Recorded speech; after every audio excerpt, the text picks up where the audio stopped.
Hello बच्चों, good afternoon. Last video में मैंने आपको एमएस वर्ड के बारे में पढ़ाया था। उसमें प्रैक्टिकल भी आपको करके बताया था और उसकी पीडीएफ भी मैंने आपको इसमें सेंड की थी। वर्ड अपना कंप्लीट हो गया है और वर्ड में आपको प्रैक्टिकल भी करके देखना है बच्चों, तो आप लोग अप्लाई करके उसके सारे फंक्शंस को देख लीजिए। आज हम स्टार्ट करेंगे यूनिट 4 एमएस एक्सेल 2016, है ना। आज इसके बारे में हम आगे पढ़ते हैं। एमएस एक्सेल है क्या? What is MS Excel? Microsoft Excel एक इलेक्ट्रॉनिक स्प्रेडशीट प्रोग्रामिंग है। इसमें आप अपने डेटा को रो एंड कॉलम के फॉर्मेट में स्टोर कर सकते हैं, यानी टेबल के फॉर्मेट में। इसके अलावा आप अपने डेटा में फार्मूला, ग्राफ, पिन टेबल, चेट, टेबल फॉर्मेटिंग और अन्य विशेषताओं का प्रयोग कर सकते हैं।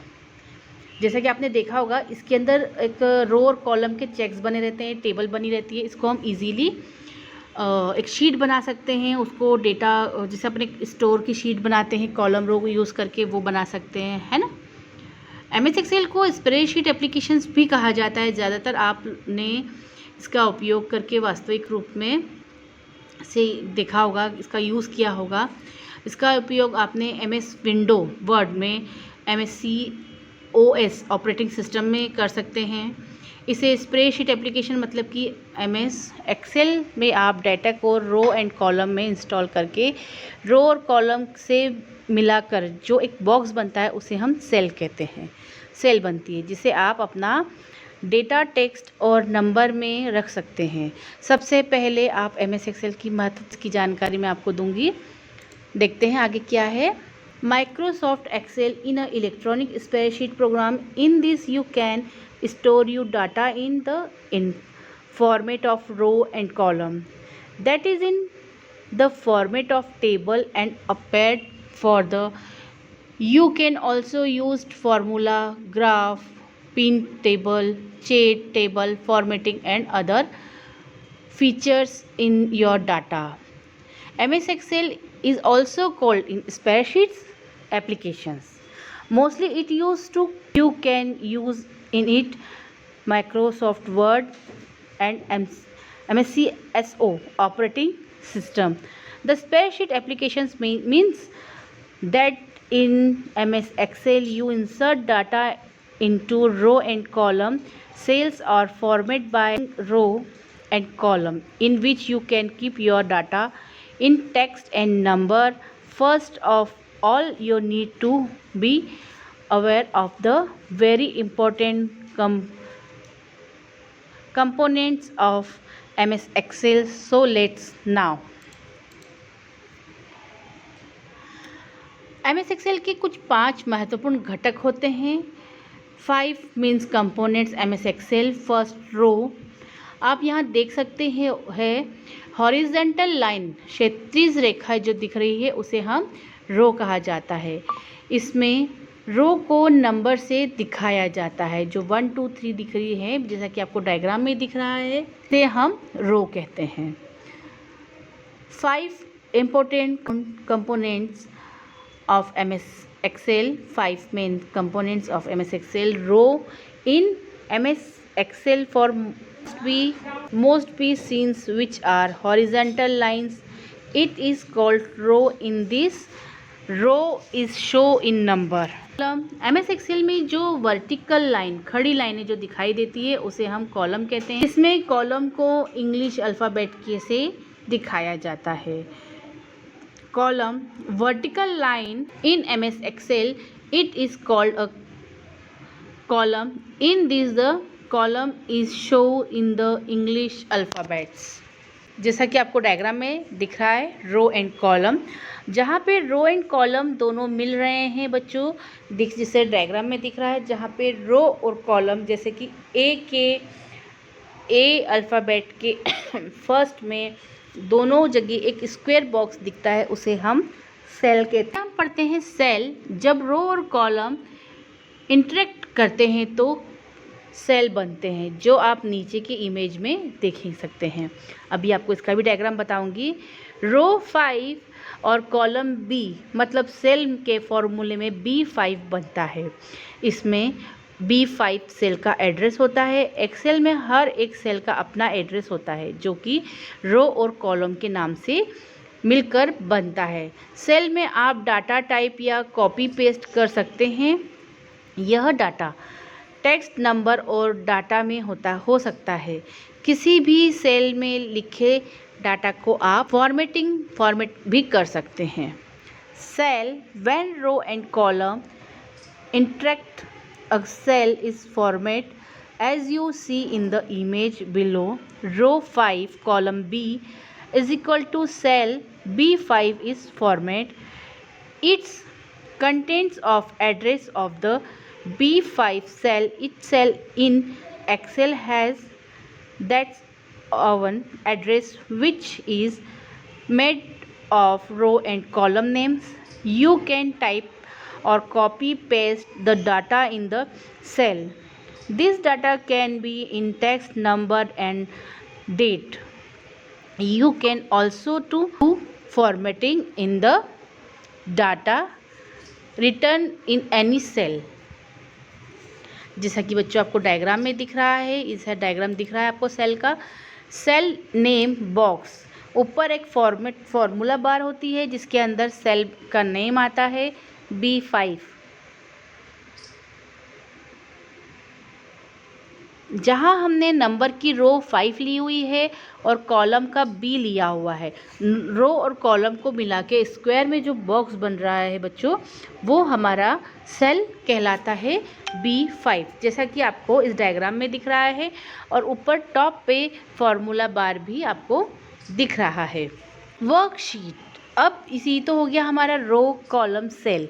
पर ये जो एक्सेल शीट ओपन होती है, इसे हम किस नाम से, किन किन नामों से हम जान सकते हैं। जो हम शीट ओपन करते हैं उसे हम वर्कशीट बोलते हैं। उसके अंदर वर्कबुक होती है बच्चों, है ना, अलग अलग टाइप्स की। जब आप एक्सेल ओपन करते हैं तो आपके सामने एक वर्कशीट होती है जिसमें सेल की ग्रिड होती है। यह वर्कशीट सेल से मिलकर बनती है ना। जैसे ही हमने स्टार्ट किया सिस्टम, तो एक रो और कॉलम का एक पूरी टेबल बनी हुई शीट ओपन होगी, उसे हम वर्कशीट कहते हैं। सेल में आप text, number, chats, image, mathematical फॉर्मूले इंसर्ट कर सकते हैं। वर्कशीट को स्प्रेडशीट भी कहा जाता है।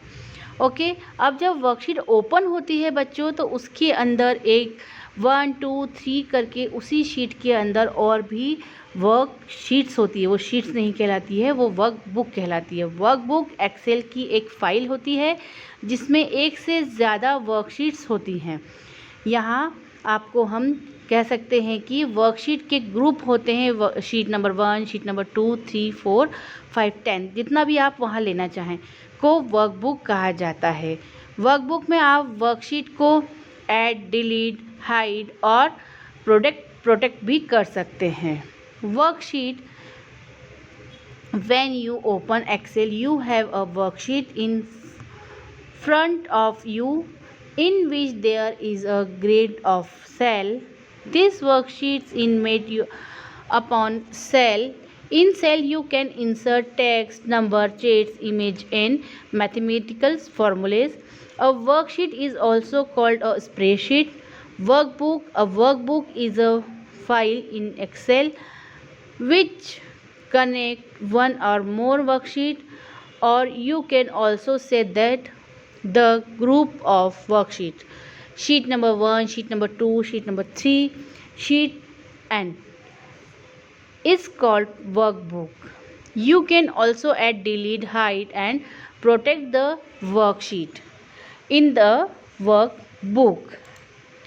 जैसा कि आपको मैंने अभी बताया, वर्कशीट को जैसे ही हम ओपन करते हैं उसके अंदर जो वर्कशीट होती है, वर्कबुक आपको दिखने लग जाती है। अब हम इसके डायग्राम को समझेंगे। इसकी वर्कशीट स्क्रीन को वर्ड MS एक्सेल की शीट को पहचानना, आइडेंटिफाई MS एक्सेल विंडो, जैसा कि आपको फर्स्ट में दिख रहा है जहाँ पे file, home, insert, page layout, formula, date and time ये दिख रहा है। ये क्या कहलाती है बच्चों, हमारी टेब्स। उसके बाद में जब हमने होम पे क्लिक करा और ये जो विंडो दिख रही है आपको, जिसके अंदर आप इसके अंदर जूम करके देख सकते हैं रिबन, जो आपको यहाँ पर एक बड़ी सी लाइन दिख रही है, इसे हम रिबन कहते हैं। एक मैंने सेल एड्रेस आपको बताया था, जहाँ पर A5 A4 ये इस तरह से ये सेल एड्रेस दिख रहा है, रिबन दिख रही है, कॉलम का हेडर दिख रहा है, हेडिंग दिख रही है, जहाँ पर कॉलम की हेडिंग आपको यहाँ पर शो हो जाती है। ये डायग्राम आपको समझ में आ रहा है। यहाँ पर लास्ट में जहाँ पर सेल एड्रेस दिया हुआ है उसे हम फार्मूला बार कहते हैं, जहाँ H दिया हुआ है उसे कॉलम की हेडर कहते हैं। कॉलम है और जो कॉलम और रो से मिलके जो बन रहा है उसे हम सेल कहते हैं। ओके, इधर साइड में आप नंबर देखेंगे 1 2 3 4 5 6, तो 6 जो है वो रो की हेडर है। पूरी एक जो रो सिलेक्ट करी हुई है रेड लाइन से उसे हम रो कहते हैं। और बॉटम साइड में आपका शीट दिखा हुआ है, शीट 1 शीट 2 शीट 3, ये हमारी शीट्स टेप कहलाती है। यहाँ पर हमने अभी इसके पहले वर्कबुक पढ़ी है, ये सारी हमारी वर्कबुक ही होती है। प्लस के साइन पर हम क्लिक करते हैं तो और भी वर्कशीट्स इसमें ऐड होती जाती है।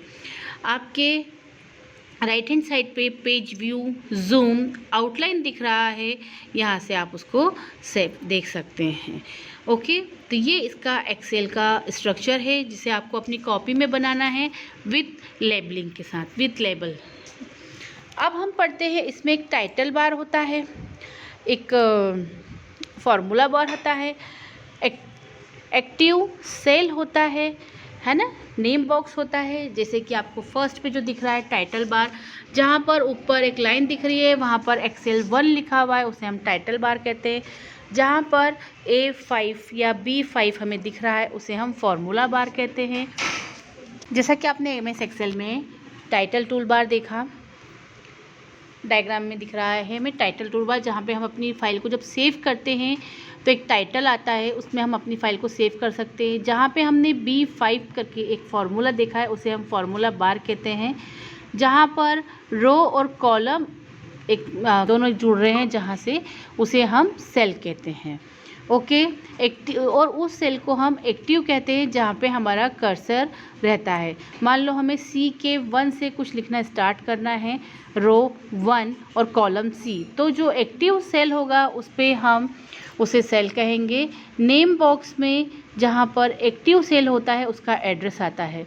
ऐसे ही कॉलम हेडर होते हैं और रो हेडर होती है। ओके, अब हम इसको डिटेल में पढ़ेंगे। टाइटल, इसमें आप अपनी फ़ाइल का नाम और एप्लीकेशंस का नाम दोनों दिखाई देते हैं। जैसे कि my file, MS Excel my file user द्वारा किया गया नाम होता है, जिसमें हम एक्सेल एप्लीकेशंस का नाम भी दे सकते हैं।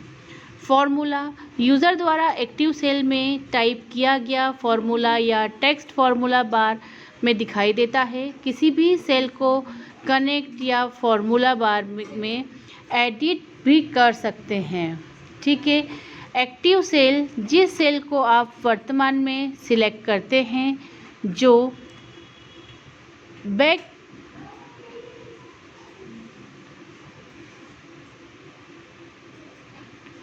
बैक बॉक्स में हाइलाइटेड होते हैं, उस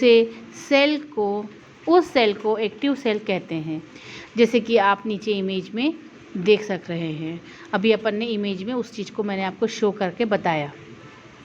एक्टिव सेल का एड्रेस नाम बॉक्स में दिखाई देता है। नेम बॉक्स, इसमें एक्टिव सेल का एड्रेस शो होता है और कॉलम हेडर में कॉलम के नाम आते हैं। एक एक्सेल शीट या एक वर्कशीट में 163 कॉलम्स होते हैं। ये हम 1684 कॉलम्स होते हैं, जिन्हें इंग्लिश अल्फ़ाबेट से और उसके कॉम्बिनेशन से आइडेंटिफाई किया जाता है। और कॉलम A to XFD तक होते हैं। कॉलम के ऊपर इंग्लिश लेटर लिखे हुए होते हैं, जिसे कॉलम हेडर कहा जाता है। कॉलम के हेडर पर क्लिक करके आप पूरे कॉलम को सिलेक्ट कर सकते हैं। Title bar hand in this both the name of file and the name of applications are visible, such as myself Excel. In this, myself is the name given by the user, and Excel is the name of the application's formula bar. The formula of text typed by the user into the active cell appears in the formula bar. You can also edit the connected of any cell of the formula bar. Active cell, the cell you currently select is highlighted with a blank rectangular box. That cell is called the active cell, like you see in the image below. The address of the active cell appears in the name box. In this, the address of the active cell is shown. Column header, there are 16384 column in a Excel sheet or worksheet. This column is for A to XFD English alphabet are written in the column, and there is a column header selected what you can by clicking on the header of the column. ये आपको मैंने आज के इसके जो अपन ने diagram पढ़े इसके बारे में समझाया। अब हम इसकी जो रिबन्स होती हैं उनके बारे में डिटेल में नेक्स्ट वीडियो में पढ़ेंगे। आप इसको MS एक्सेल पे ओपन करके इसके जो डायग्राम मैंने बताया उसको एक शीट पे देखें और इसके डायग्राम को अपनी कॉपी में नोट डाउन करें। ओके।